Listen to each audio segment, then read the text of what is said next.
what got us here is injection of a lot of debt and money. It's a hype. In other words, you can hype it up.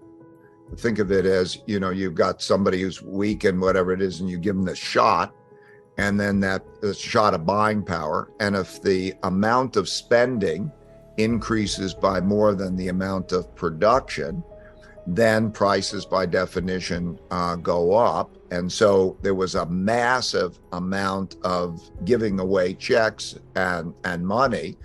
And people seem surprised that they get inflation. Well, they're going to spend that, not going to increase very much in terms of the production. And so what is going to happen? The prices are going to go up when people spend more. Okay. And you put on top of that the issue of where we are geopolitically. We're changed the world in how resources are allocated. It used to be primarily that they were allocated on economic and profit basis. In other words, if it was more, if some place was cheaper to produce something, then capital would go there, motivated by a profit, and it would produce it and raise living standards in those places. But it would move that profit, that production, from places that would have a hollowing out, like the United States and so on, in some types of jobs. And we're now in an environment in which resources are allocated by political and ideological concerns or issues. In other words, we're not going to produce it wherever it's cheapest. And also because of worries that we might be in war, or that you could be in a war, every country wants self-sufficiency. And every country's worried, or every company is also worried, that they might be in a place where they are affected by politics. There's a paradigm shift. A paradigm shift is about a 1 in 10 year shift in the perception of what's likely and what the world is. There was a paradigm that was created by a combination of low inflation and also central banks producing free money. In other words, free money like almost zero interest rate or zero interest rates. That means you never have to pay. If you borrow the money, you don't have an interest payment. And that in many cases, you had interest-only loans and you didn't even have to pay back the principal practically. And also with low covenants, and the world recalibrated to that kind of an environment, okay? A paradigm shift is when that changes. And so Americans thought, and many people, there was a 40-year bull market in bonds, and they think cash is safe and bonds are safe. That's what they bought it for, okay? And they did not realize, essentially, what they're now realizing. What they're realizing is that you can't judge safety in the number of dollars you have. You have to judge it in the amount of buying power you have. And so if you lose money to buying power because of inflation, you need a compensating return. So for example, with an 8% inflation and a near zero interest rate, you just lost 8% of your buying power, or almost that amount. So then that changes behaviors. As that changes behaviors, people do not want to keep their money in there. I would not keep my money in there. As long as interest rates are low in relationship to the inflation rate and the likely inflation rate, you're going to lose buying power. So that's why you see money moving. It's better to borrow than to lend, and moving out of that. What that does is it creates a difficulty for the Federal Reserve, because not only the amount of bonds that have to be sold are no longer the amount of the deficit, the trade, how many bonds do you have to sell? Well, it's the amount of our deficit. We have to sell bonds for that.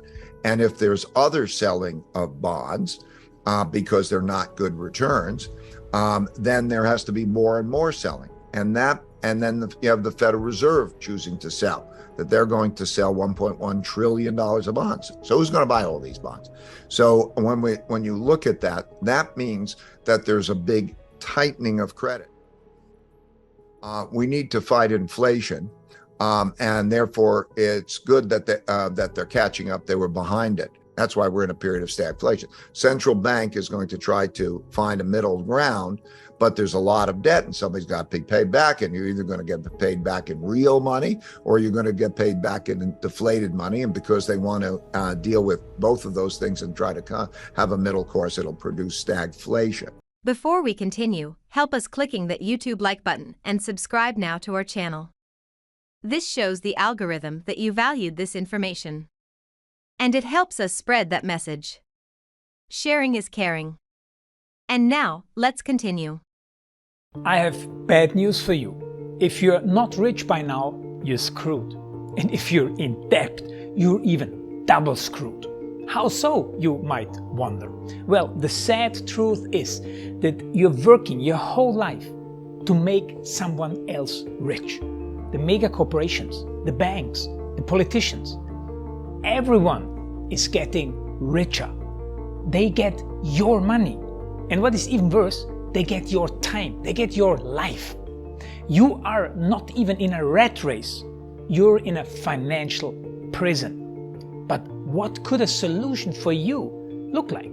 Honestly, I don't know, but I know what a solution for me would look like. It's very simple.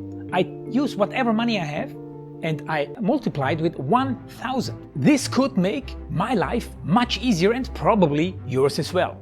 If you have $1,000 available and multiply this with 1,000, I believe that this could solve some financial issue for the one or the other. Of course, if you're ugly, you would have to multiply it with much more than 1,000.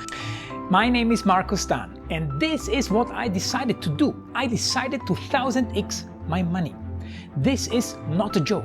I know what you may be thinking. What is this guy talking about? How should this work? This is not possible. Well, I made a detailed video where I laid out my plan.